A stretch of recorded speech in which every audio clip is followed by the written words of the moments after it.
यह कहानी शुरू होती है जॉन से। एक साधारण मछुआरा जो रोज की तरह अपनी छोटी नाव लेकर गहरे समंदर में निकलता है। लेकिन आज कुछ बेहद अजीब होने वाला है। अचानक चारों तरफ घना कोहरा छा जाता है, इतना कि जॉन को अपनी ही नाव दिखाई देना मुश्किल हो जाता है।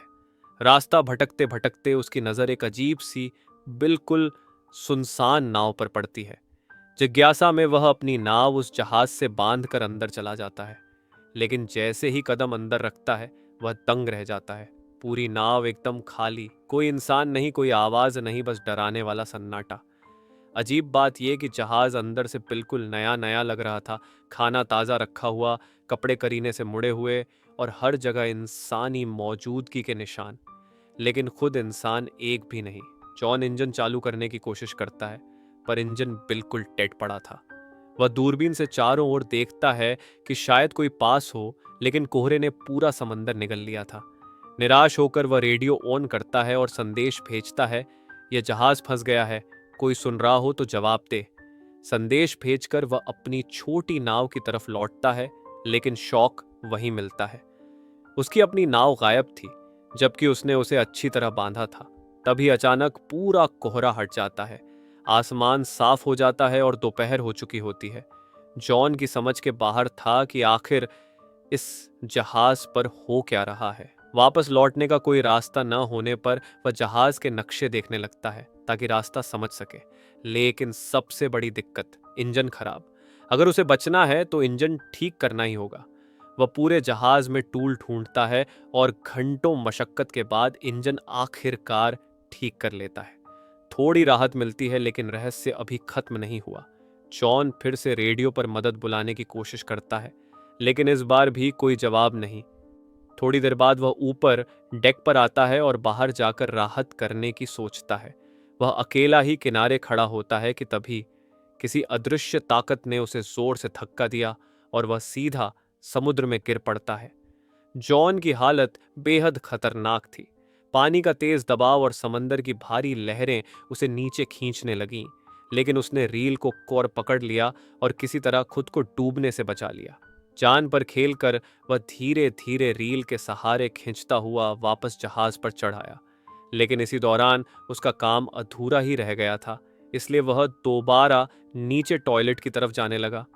जैसे ही वह नीचे पहुंचा, अचानक दरवाजा जोर से बंद हो गया। पहले तो उसने सोचा शायद हवा का दबाव होगा, लेकिन जब बाहर निकलने लगा तो उसे एहसास हुआ दरवाजा अंदर से लॉक हो चुका था। जॉन घबरा गया। उसने अपनी पूरी ताकत लगा दी, कभी दरवाजा खींचकर, कभी जेब से निकले सिक्के से ताला खोलने की कोशिश करके, पर कोई फायदा नहीं हुआ। अब उसे महसूस होने लगा था कि इस जहाज पर वह अकेला नहीं है। कोई अदृश्य ताकत जो उसे देख रही है, उसी से खेल रही है।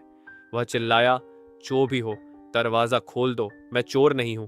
लेकिन जहाज उतना ही खामोश रहा जितना पहले था। मदद की उम्मीद टूटने लगी। वह किसी तरह केबिन की तरफ बढ़ा और वहां जो देखा, उसने उसकी रूह कंपा दी। फर्श पर खून के धब्बे, पूरी जगह डर और रहस्य से भरी हुई थी। वह हिम्मत जुटाकर एक कैंची उठाता है और ताला खोलने की कोशिश करता है, लेकिन ताला हिलता भी नहीं। तभी पूरी नाव जोर जोर से हिलने लगी, जैसे कोई बड़ा हादसा होने वाला हो। जॉन की नजर ऊपर की एक खिड़की पर जाती है। वह किसी तरह उस खिड़की से बाहर निकलता है और चारों तरफ देखता है। दूर से एक विशाल कार्गो जहाज उसकी ओर सीधा बढ़ता हुआ आता दिख रहा था। अगर वो जहाज टकरा गया तो जॉन का अंत पक्का था। वह जल्दी से अपनी शर्ट उतारकर जोर जोर से हवा में लहराने लगता है। शायद किसी की नजर उस पर पड़ जाए, लेकिन किसी ने उसे देखा ही नहीं। अब जॉन के पास बस एक ही रास्ता था, नाव को किसी भी हाल में रोकना। तभी उसकी नजर खिड़की के पास लटकी एक रस्सी पर पड़ती है। उसके दिमाग में एक आइडिया आता है। अगर वह रस्सी बाहर फेंक दे ताकि नाव की स्पीड कम हो जाए तो शायद टक्कर रुक सके। वह तुरंत रस्सी बांधता है और बाहर फेंकता है, लेकिन यह फैसला उसकी जिंदगी का सबसे खतरनाक साबित होता है। रस्सी सीधे इंजन के पंखे में फंस जाती है और तेजी से घूमते हुए रस्सी खिंचती चली आती है। अचानक रस्सी जॉन के गले में फंस जाती है। रस्सी उसके गले में जकड़ चुकी थी। जॉन का दम घुटने लगा, आंखें बाहर निकलने को थीं, लेकिन आखिरी पल में उसने हिम्मत जुटाई और एक औजार से रस्सी काटकर खुद को किसी तरह आजाद कर लिया। उसकी गर्दन लाल पड़ चुकी थी। वह लगभग मर ही गया था। रस्सी इंजन में फंसी होने की वजह से जहाज की रफ्तार रुक गई, लेकिन खतरा अब भी खत्म नहीं हुआ था। कुछ ही सेकंड बाद विशाल कार्गो जहाज सीधे उसकी नाव से टकरा गया। जोरदार टक्कर से पूरी नाव हिल गई और जॉन जमीन पर गिरकर बेहोश हो गया। उसके सिर से खून बह रहा था। कुछ देर बाद जब उसे होश आया और हैरान रह गया। बाथरूम पूरी तरह पानी से भरा हुआ था, पर अजीब बात यह कि वो पानी समुद्र का खारा पानी नहीं, बल्कि एकदम साफ और मीठा था, जैसे कोई जानबूझकर उसे डराने की कोशिश कर रहा हो। थककर जॉन टूट गया। उसने रोते हुए कहा, तुम जो भी हो प्लीज मुझे छोड़ दो। लेकिन उसकी पुकार का जवाब देने वाला कोई नहीं था। भूख और प्यास से बेहाल होकर उसने शावर से थोड़ा पानी पिया, लेकिन तुरंत शावर सूख गया। फिर उसने सिंक का पानी पीना शुरू किया और तब वह सन्न रह गया। अब पानी खारा हो गया था। उसे समझ आ गया कि जहाज में कहीं छेद हो चुका है और समुद्र का पानी अंदर आ रहा है। इस नाव का अंत अब ज्यादा दूर नहीं। वह दरवाजा खोलने दौड़ता है, लेकिन वह बाहर से किसी ने कसकर बंद कर रखा था। रात हो चुकी थी और ऐसा लग रहा था जैसे कोई अदृश्य दुष्ट शक्ति इस नाव को पूरी तरह नियंत्रित कर रही हो। पानी बढ़ रहा था, जॉन कमजोर पड़ रहा था और थक कर वहीं सो गया। रात में समंदर में तूफान आया, भयानक, डरावना और सब कुछ तबाह कर देने वाला। नाव टूटने लगी। जॉन बुरी तरह घायल हो गया। सुबह जब उसकी आंख खुली, पानी उसके सिर तक आ चुका था। सिर्फ उसका चेहरा ही पानी से बाहर था। उसे लगा अब बस कुछ ही पल बचे हैं कि तभी कहीं से क्लिक की आवाज आई, जैसे कोई लॉक खुला हो। जॉन ने तुरंत हैंडल घुमाया और दरवाजा जोरदार आवाज के साथ टूटकर भर भरा कर गिर गया। पानी का दबाव इतना ज्यादा था कि दरवाजा पूरा टूटकर बाहर फेंका गया और इसी झटके में जॉन बाहर निकलने में कामयाब हो गया। बाहर आते ही वह सीधा जहाज की छत पर चढ़ गया ताकि ताजी हवा में सांस ले सके। नीचे लगभग ऑक्सीजन खत्म हो चुकी थी। अब उसे यकीन हो गया था, इस जहाज पर कोई अदृश्य ताकत है और वह उसे खत्म करने पर तुली है। मानसिक और शारीरिक रूप से टूट चुका जॉन समझ गया कि यह जहाज कभी भी डूब सकता है। उसे यहां से निकलना ही होगा। तभी उसे एक आइडिया आया। उसने जहाज में रखे एयर बैग्स निकाले और टूटे हुए बाथरूम के दरवाजे को इस्तेमाल करके एक छोटा सा राफ्ट तैयार कर लिया। जॉन ने टूटे हुए बाथरूम के दरवाजे और एयर बैग से बनाया हुआ छोटा राफ्ट मजबूती से बांध दिया। राफ्ट को चलाने के लिए उसने जहाज से थोड़ा खाना, पानी और कुछ जरूरी औजार इकट्ठा किए और बिना पीछे देखे जहाज से उतरकर राफ्ट पर बैठ गया। वह धीरे धीरे समंदर में आगे बढ़ने लगा, लेकिन हैरानी की बात यह थी कि उसके सामने वही रहस्यमयी बड़ी नाव अब भी वहीं खड़ी थी। घंटों गुजर गए, न वह नाव डूबी, न जॉन उससे दूर जा पाया। तभी उसके दिमाग में एक खतरनाक मगर समझदार आइडिया आया। अगर यह नाव अभी तक नहीं डूबी तो क्यों न इसे ठीक कर लिया जाए। अगर नाव ठीक हो गई तो वह इस बड़ी और मजबूत नाव पर आराम से सफर कर सकता है। यह सोचकर जॉन वापस उसी नाव पर चढ़ गया। सबसे पहले उसने रिसाव लीकेज को ठीक किया, फिर पाइप और औजारों की मदद से एक पंप तैयार किया ताकि अंदर भरा समुद्र का पानी बाहर निकाला जा सके। धीरे धीरे पूरा पानी बाहर निकल गया। फिर उसने जहाज के बाकी खराब हिस्से भी ठीक कर दिए, बाहर से भी मरम्मत की ताकि आगे सफर सुरक्षित रहे। काम पूरा होने पर वह कंट्रोल रूम गया और रेडियो से मदद मांगने की कोशिश की, पर इस बार भी कोई जवाब नहीं मिला। थोड़ा टूटकर वह वापस आया और नक्शा देखकर रास्ता समझने लगा। उसने इंजन स्टार्ट किया, लेकिन जैसे ही एक्सेलरेट किया, नाव 1 इंच भी नहीं हिली, जैसे किसी अदृश्य ताकत ने उसे पानी में जड़ कर दिया हो। उम्मीदें खत्म होने लगीं।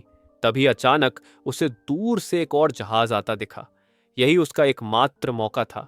वह तुरंत अपने राफ्ट पर चढ़ा और तेजी से उस जहाज की ओर बढ़ने लगा। लेकिन तभी सामने वाला जहाज अचानक दिशा बदलकर उसी की ओर तेजी से आने लगा, मानो किसी ने जानबूझकर उसे जॉन पर चढ़ाने के लिए भेजा हो। जॉन ने राफ्ट की रफ्तार बढ़ाई, लेकिन बड़ा जहाज उससे 2 गुना तेज था। टक्कर होने ही वाली थी कि जॉन ने आखिरी कोशिश की। वह राफ्ट से कूदकर दूसरी दूर जाती नाव की तरफ तैरने लगा, पर जब तक वह वहां पहुंचा, वह नाव हवा में घुल चुकी थी, कहीं गायब। अब उसे एहसास हुआ, इस रहस्यमयी नाव पर कोई बुरी, अदृश्य ताकत है जो उसे कहीं भी जाने नहीं दे रही। और जॉन ने कसम खा ली, चाहे जान चली जाए, वह इस शापित नाव पर वापस नहीं जाएगा। शाम तक राफ्ट पर तैरते तैरते ठंड इतनी बढ़ गई कि उसका शरीर सुन्न होने लगा। नीचे डॉल्फिन्स तैर रही थीं, लेकिन पानी का तापमान खतरनाक रूप से गिर चुका था। आखिरकार मजबूरी में जॉन फिर उसी शापित नाव पर वापस लौट आया। वह इतना थक चुका था कि न कुछ सोच सकता था, न समझ सकता था। कंबल ओढ़कर चुपचाप एक कमरे में जाकर सो गया। सुबह जागते ही उसने दोबारा जहाज छोड़ने का फैसला किया, लेकिन एक और झटका उसका इंतजार कर रहा था। कमरे का दरवाजा फिर से लॉक था। अब वह मानसिक रूप से टूटने लगा। उसे समझ नहीं आ रहा था कि यह सब उसके साथ क्यों हो रहा है। इसी दौरान उसकी नजर कमरे के कोने में एक छोटी सी केबिन पर पड़ी। जिज्ञासा से उसने उसे खोला। ऊपर की ओर एक छोटा सा वेंटिलेशन रास्ता दिखा। जॉन उस तंग स्टोरेज एरिया में घुस गया और ऊपर चढ़ने की कोशिश करने लगा, लेकिन हर बार फिसलकर नीचे गिर जाता। घुटने कोहनी सब छिल गए, लेकिन उसने हार नहीं मानी। कई कोशिशों के बाद वह आखिर ऊपर पहुंचा और वेंट खोलने लगा, पर खिड़की इतनी कसी हुई थी कि जरा भी नहीं हिली, जैसे किसी ने उसे जानबूझकर सील कर रखा हो। अब वहां की ऑक्सीजन भी खत्म होने लगी। सांस लेना मुश्किल होता जा रहा था। पीछे का दरवाजा भी बंद था। उसके पास कोई रास्ता नहीं बच रहा था। उसे लगा बस यहीं सब खत्म हो जाएगा। तभी फिर वही रहस्यमयी क्लिक की आवाज आई। केबिन की खिड़की क्लिक के साथ खुल गई और जॉन बिना एक सेकंड गनवाए बाहर निकल आया। बाहर की ठंडी हवा ने उसे थोड़ी राहत दी। तभी उसने देखा कि नाव धीरे धीरे एक छोटे से द्वीप की ओर बढ़ रही है। पहली बार उसके मन में उम्मीद जगी। शायद यह जहाज अब उसे आजाद करने वाला है। जैसे ही नाव किनारे लगी, जॉन तुरंत नीचे कूद गया। अब उसके दिमाग में सिर्फ एक बात थी, इस सब का जिम्मेदार कौन है। गुस्से में उसने एक डंडा उठाया और उस रहस्यमयी द्वीप की तलाश शुरू कर दी। जॉन गुस्से और डर से भरा हुआ पूरे द्वीप पर दौड़ता रहा, लेकिन कुछ ही देर में उसे एक चौंकाने वाली बात समझ आई। पूरा द्वीप पूरी तरह खाली था, एक भी इंसान नहीं। यह देखकर उसका दिमाग सुन्न पड़ गया और तभी उसने समुद्र की ओर नजर डाली तो उसके होश उड़ गए। वही रहस्यमयी नाव जो उसे यहां लाई थी, अब बिल्कुल शांति से समंदर में आगे बढ़ रही थी, जैसे किसी नए शिकार की तलाश में हो। अब जॉन को पूरा यकीन हो चुका था कि यह नाव और यह जगह साधारण नहीं, बल्कि किसी अदृश्य और खतरनाक ताकत के कंट्रोल में है। अब बस एक ही चीज उसके दिमाग में थी, जिंदा बचकर यहां से निकलना। वह द्वीप पर घूमता घूमता सबसे ऊंची चोटी तक पहुंचा। दूर कहीं एक और द्वीप दिखाई दे रहा था, पर इतना दूर कि वहां क्या है कुछ भी साफ नहीं था। धीरे धीरे पीछे की ओर लौटते हुए जॉन वहां पहुंच गया जहां से उसने अपनी तलाश शुरू की थी, और यह देखकर वह पत्थर की तरह जम गया। सब कुछ बिल्कुल वैसा ही था। वही जगह, वही उसकी पुरानी नाव, वही लोग, जैसे समय कभी रुका ही नहीं और कुछ हुआ ही ना हो। जॉन की सांसें अटक गईं।